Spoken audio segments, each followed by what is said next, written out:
Ərəstun bəy zəng eləyir. Alo. Hər vaxtınız xeyir Qurban bəy. Ay, salam Ərəstun bəy. Buyurun. İzləyiciləri də salamlayıram. Hər kəsi verilişi bəyənməyə, paylaşmağa, kanala dəstək olmağa çağırıram. Çünki mövzu çox vacib mövzudur və bu mövzuya bir 5 dəqiqə, 7 dəqiqə cəzənizlə mən də münasibətini bildirim. Əvvəla mən istəyirəm İlqar bəyin bir qeydinə öz iradımı bildirim ki, İlqar bəy sizə kimlərsə anonim adamlara ad çəkmirsiniz, demirsiniz. Kimlərsə zəng edir, Azərbaycan parlamenti, xalq parlamenti haqqında belə bir qərəzli, belə bir əsassız, destruktiv fikir yayır və sizin bunu bu şəkildə səsləndirməniz məndə çox dərin təəssüf hissi doğurur. Mənim tanıdığım adamlardır, Ərəstun bəy, bizim tamaşaçılarımızdır, izləyicilərimizdir, bizdən mənə redaksiyamıza gelib gələn adamlardır. Mənə əsas vermir bu durub efirdən deməyə. Mən xahiş edirəm, dinləyin indi, siz sözünüzü demişsiniz, indi məni dinləyin. Sizin də haqqınızda mənə kimlərsə zəng gedir, nəsə deyir, mən bunu efirdən hökmən səsləndirməliyəm mi?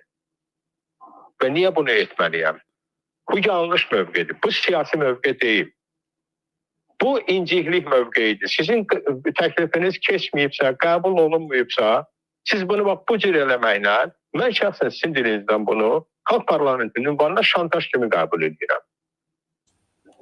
Mən mövqeyin keçməməsini qərəzli qəbul edirəm də.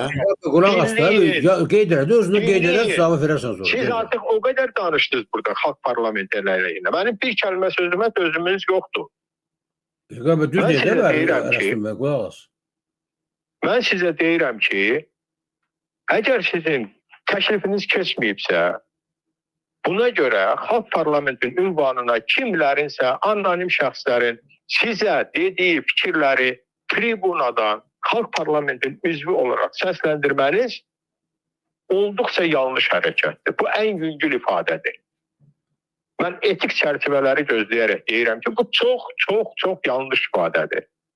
İlqar bəy, bu günəcən siz həmin Əvəz bəyin həbsinin səbəblərini açıb danışmışsınız cəmiyyətdə, əsl səbəblərini. Qayıb danışmamışsınız. Nə siz danışmışsınız, nə başqa kimsə danışmayıbdır. İndi gələk siyasi məhbus məsələsinə. Birincisi, mən xaricdə oturmuşam və bu, nə bilim, güya Qərbin yaratdığı parlamentdir və s. Deməli, bu parlamentə düşmən olan qənim kəsilən hökumətin sifarişini yerinə yetirən şəxslər də bu cür fikir yaysınlar, parlamentin üzvü də dursun bu fikri yaysın. Mən bunu qəbul eləmirəm. Bu olduqca qeyri-məqbul bir hərəkət, bu çox destruktiv mövqedir. Siyasi məhbus məsələsinə gəlincə, mən sizin dediyiniz bir çox məqamlarla razıyam ki, bəli, siyasi məhbus məsələsi Azərbaycanda, ümumiyyətlə bütün dünyada bir manipulyasiya predmetidir. Bəli, təəssüf ki, siyasi motivlərlə həbs olunmuş insanların taleyi, həyatı, azadlığı, sağlamlığı üzərində siyasi oyunlar aparılır. Və bu həmişə olubdur. Bu hər zaman olubdur. Və heç bunu gizlətmirlər də. Əvəz bəyin tanınmaması, siyasi məhbus kimi onun tanınmaya təqdim olunmaması, İlham Aslanoğlu'nun təqdim olunmaması onunla ibarət, onunla bağlı idi ki, o siyasi məhbus mövzusunda bugün Azərbaycanda dominantlıq edən şəxslərin öz çevrəsi var. Bu fikri mən elə bu efirdən bir dəfə də səsləndirmişəm ki, Elçin Sadıqovu həmin anda müdafiə edirdilər, Əvəz Zeynallığını yox. Bu absurddur. Dünyada Azərbaycana, Ermənistana qarşı ikili standart, münasibətdə ikili standart var mı? Əlbəttə var. Bunu heç kim danmır. Mən həmin parlamentin rəyasət heyətinin üzvlərindən biriyəm. Əgər kimsə bu cür iyrənc böhtan yayırsa bu parlament haqqında kör gözündən girsin, birinci mənim profilimdə elə son 5-6 gündə Qərbin ünvanına yazılanları oxusun. Ona görə də kimlərinsə iyrənc, məqsədli, manipulyativ fikirlərini efirdən yaymaq yanlışdır. Bu xalq parlamentinin üzvünə yaraşan hərəkət deyil. Qəbul edə bilərsiniz iradımı, qəbul eləməyə bilərsiniz. Bu sizin haqqınızdır. Qaldı, Azərbaycanın haqqında niyə bu cür şeylər yazılır? Siz elə bir Avropa Şurasında, Avropa Parlamentində oturanlar axmaqdılar. Siz onlarla polemikaya çıxırlar. Onlar sizi bir dəqiqənin içində susturacaqlar. Bilirsiniz nə ilə? Elə həmin Tərtər cinayətindən, həmin Gəncə cinayətindən. Deyəcəkdir, sizin ölkədə bəyəm normal məhkəmə hakimiyyəti var ki, biz onlara etibar edək. Sizin ölkə öz vətəndaşlarına, öz hərbiçilərinə, öz inanclarına, öz siyasi fəallarına qarşı qanunları qoruyur ki, ermənilərə qarşı da qorusun. Və siz bu argumentin qarşısında heç nə deyə bilməyəcəksiniz. Çünki deməyə söz yoxdur. Azərbaycanda nə məhkəmə sistemi var, nə hüquq mühafizə sistemi var. Bütün bunların hamısı bir cinayətkar dəstənin əlində Azərbaycan xalqına qarşı cinayət alətidir. Mən Avropa Parlamentinin üzvü niyə Azərbaycan xalqına 10 milyon Azərbaycan xalqına qarşı cinayət alətinə çevrilmiş məhkəməni istintaqı 5-6 erməniyə qarşı ədalətli qəbul eləməliyəm. Xeyr olar. Nəyin əsasında? Bəli, onlar bunu məhz bu məsələyə istinad eləyərək bu cür qiymətləndirirlər. İndi bunun günahını kimdə axtarmalıyıq? Həmin ermənilərdə onların günahı başqa şeydir. Onlar Azərbaycan xalqına qarşı soyqırım törədirlər. Onlar Azərbaycan dövlətini parçalayıblar. Onlar Azərbaycan dövlətinin torpaqlarını işğal ediblər. İnsanlarını qaçqın salıblar. Amma Azərbaycanın hüquq mühafizə sistemini, Azərbaycanın məhkəmə sistemini bugünkü vəziyyətə gətirib onlar çıxarmayıblar. İlham Əliyev onun hakimiyyəti çıxarıbdır. Və Avropa Şurası da, Avropa Parlamenti də, bütün beynəlxalq institutlarda Azərbaycanın qərəzliliyinə rəğmən məhz bu cür kriteriyalara istinad edir. Yüksələn ölkəndə ədalətli məhkəmə yoxdur. Gəlin Avropa məhkəməsinə olunan müraciətlərə baxaq. Görək Azərbaycandan nə qədər ədalətli məhkəmə hüququnun pozulması, səhv etmirəmsə 7-ci maddədə Qurban bəy. 6-cı maddə. Ədalətli məhkəmə hüququnun pozulmasına dair müraciət edibdir. Nə qədər Ermənistandan, nə qədər Gürcüstandan. Və məlum olacaq ki, Azərbaycana olan müraciətlər onlarla dəfə çoxdur. Niyə? Çünki Azərbaycanda ədalətli məhkəmə yoxdur. İndi siz Avropalıya necə sübut edə bilərsiniz ki, mənim öz xalqımın anasını ağladan, mənim minlərlə dindarımı, yüzlərlə hərbiçimi, bəlkə 10 minlərlə vətəndaşımı hüquqlarından məhrum edən, şərləyən məhkəmə 5 erməniyə qarşı ədalətli olacaq. Siz onu sübut edə bilməzsiniz. Siz onu heç mənə sübut edə bilməzsiniz. Baxmayaraq ki, mənim üçün o ermənilər düşməndir. Budur söhbət. Ona görə də biz bu məsələni gedib Avropalıdan nəsə ummalı deyilik. Biz öz ölkəmizin simasını dəyişməliyik ki, Avropalı bizlə hesablaşsın, Amerikalı bizlə hesablaşsın. Qaldı ki, əgər biz Azərbaycanlılar bütün əlimiz hər şeydən üzüləndə gedib Avropa məhkəməsinə müraciət edəriksə və biz bunu eləyirik, bizim başqa seçimimiz yoxdur. Bizim ölkəmizdə bizim hüquqlarımız təmin olunmur. Necə olur ki, biz Avropa məhkəməsinin barəmizdə haqlı qərar çıxaranda qərarını alqışlayırıq, amma bizi tənqid edəndə biz onu alqışlamırıq. Biz deyirik ki, bu ədalətsizdir. Bir də deyirəm, mən bir də bunu vurğulayıram. Bəli, Azərbaycana və Ermənistana qarşı fərqli münasibət var. Və bunu heç kim qanmır. Nə ilə bağlıdır bu? İlham Əliyev deyir ki, bu İslamofobiya ilə bağlıdır. İslamofobiya ilə bağlıdırsa, əgər İslam həmrəliyinə söhbət gedirsə, mənə qonşuluğundakı İran niyə bu qədər mənfi münasibət göstərir? İslamofobiya ilə bağlıdırsa, o birisi müsəlman ölkələr niyə məni müdafiə eləmir? Ən böyük İslamofobiya ilə Azərbaycanda eləməklə arvadıdır da, bu qədər müsəlmanı kim tutub ki? Hansı dünya, hansı xristian ölkəsində bu qədər müsəlman həbs olunur? Bəli, mən bunu dəfələrlə demişəm. Azərbaycan dünyada bəlkə də ən islamofob ölkələrdən biridir. Bəli. Azərbaycanda inançlı insanlar özünü narahat, təqib olunan, hiss elədiyi qədər bəlkə dünyanın heç bir ölkəsində hiss eləmir. Amma söhbət ondan gedir ki, biz niyəsə gəlirik, müəyyən bir məsələyə çıxanda hamımız patriot olur, vətənpərvər olur.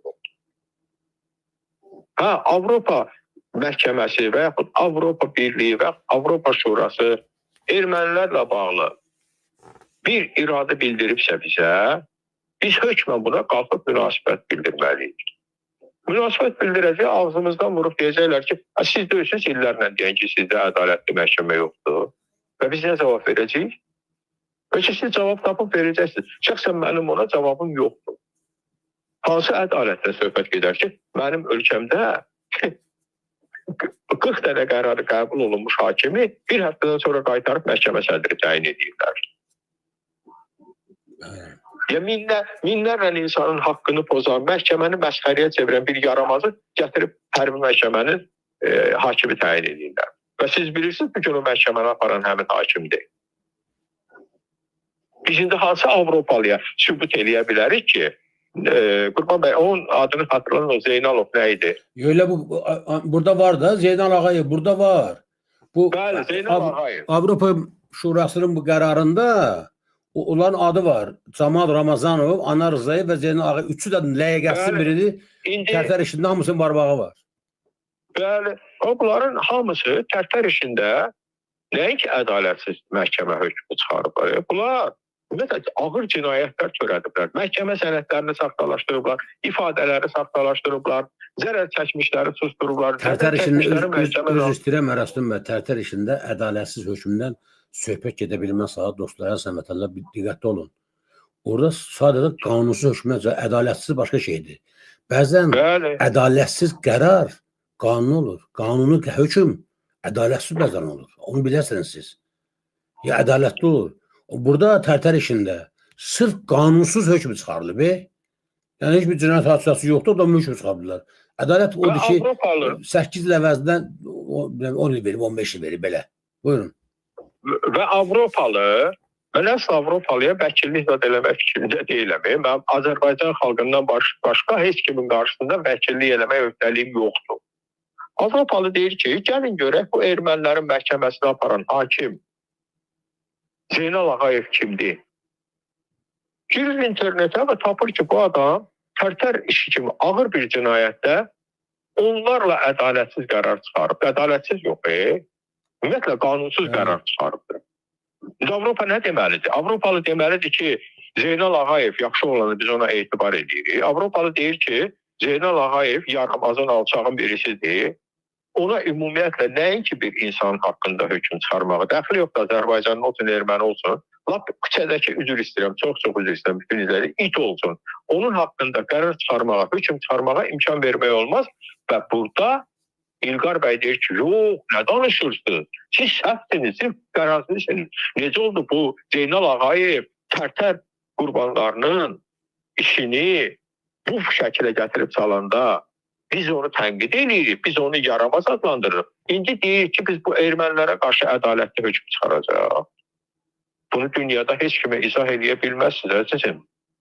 Ona görə də Avropa Şurasının, Avropa Parlamentinin, AŞPA'nın kimin olur olsun qətnaməsinə biz etiraz eləyə bilmirik. Bilirsiniz, niyə eləyə bilmirik? Çünki onlar bizim eybəcərlikləri tapıb ona istinad edirlər. Budur söhbət. Necə olur? Gəncədə, nə bilim, o bədbəxt insanları öldürüblər, öldürüblər, qətlə yetiriblər. Onların işinlə bağlı şərlənmiş adamlara ömürlük, 10 il, 15 il hökm çıxarıb hakimə. Eurovision işində o insanlar nədən heç eləməyiblər, ömürlük hökm çıxarıblar. İndi mən həmin məhkəməyə deyirəm ki, ermənilərlə bağlı bunlar ədalətli hökm çıxaracaqlar. Bunu mən deyə bilərəm, özümü inandıra bilərəm. Nə bilim, Azərbaycanda bir vətənşüvənlər var, onları inandıra bilərəm. Amma Azərbaycanda özünə hörmət edən vəkil, hüquqşünas, o heç vaxt buna inana bilməz. Budur söhbət. Niyə biz dərinə gedirik?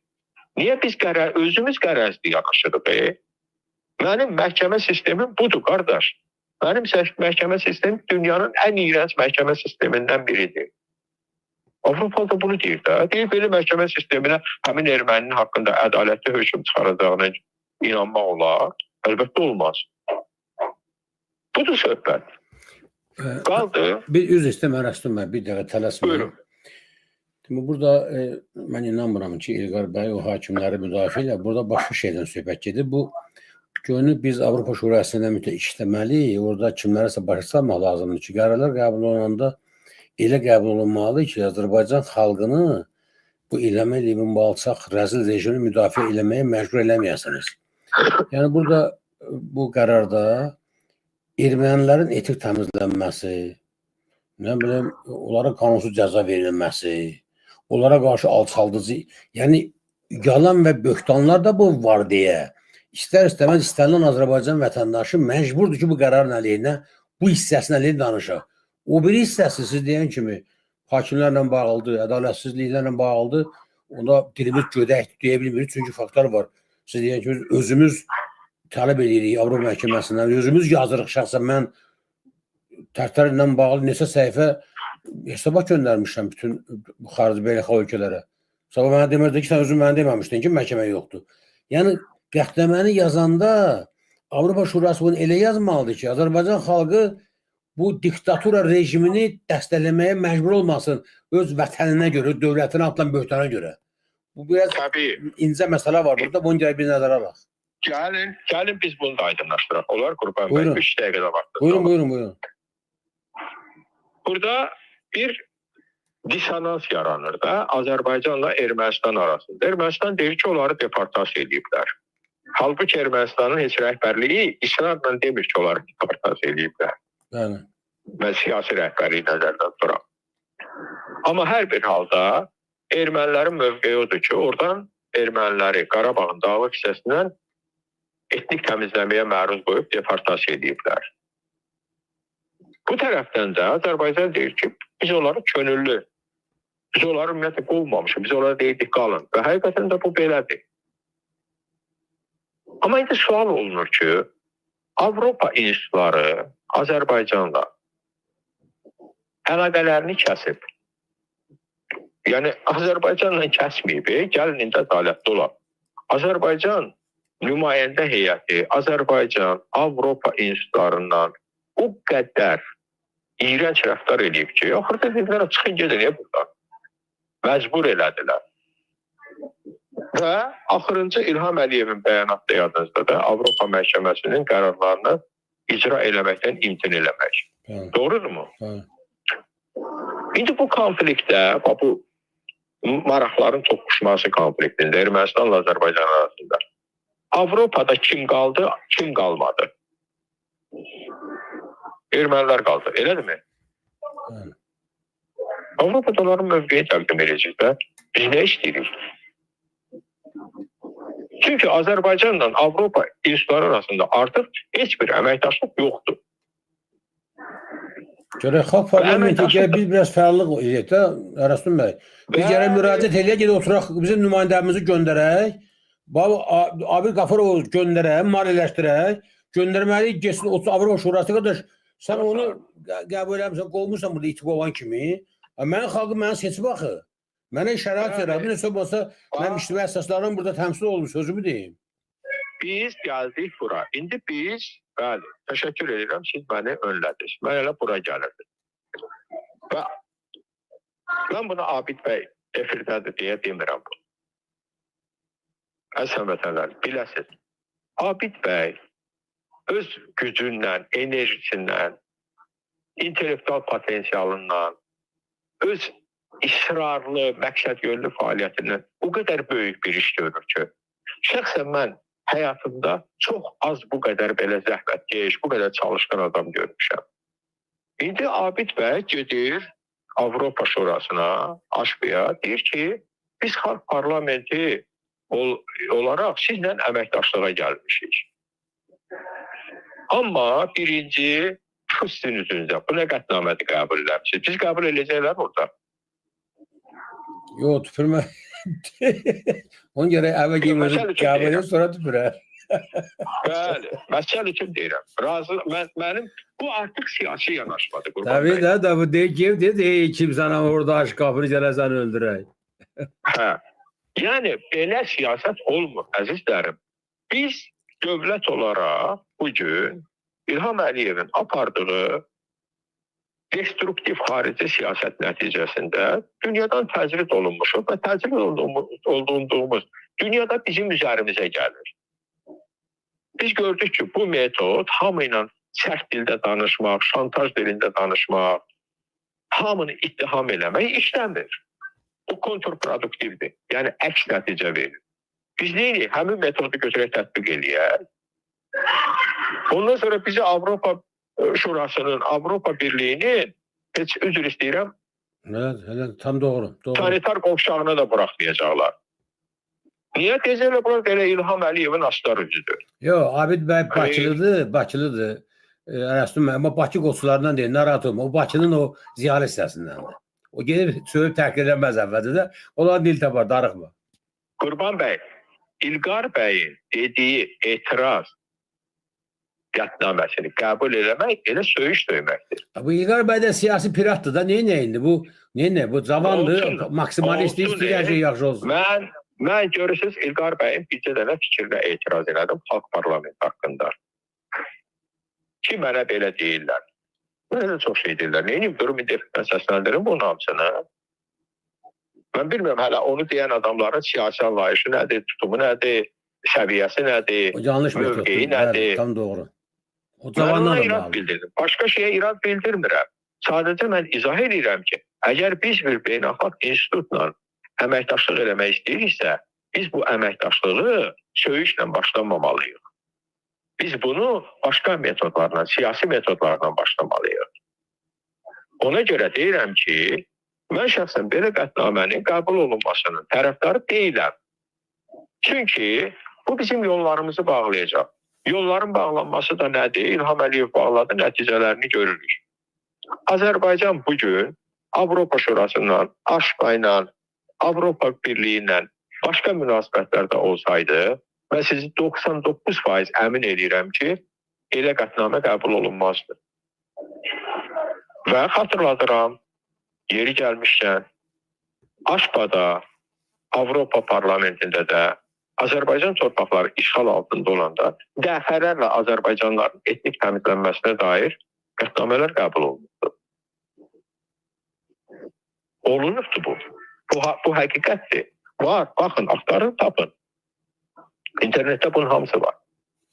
Yəni, mənim dediyim odur ki, biz birinci əlaqələr qurmalıyıq.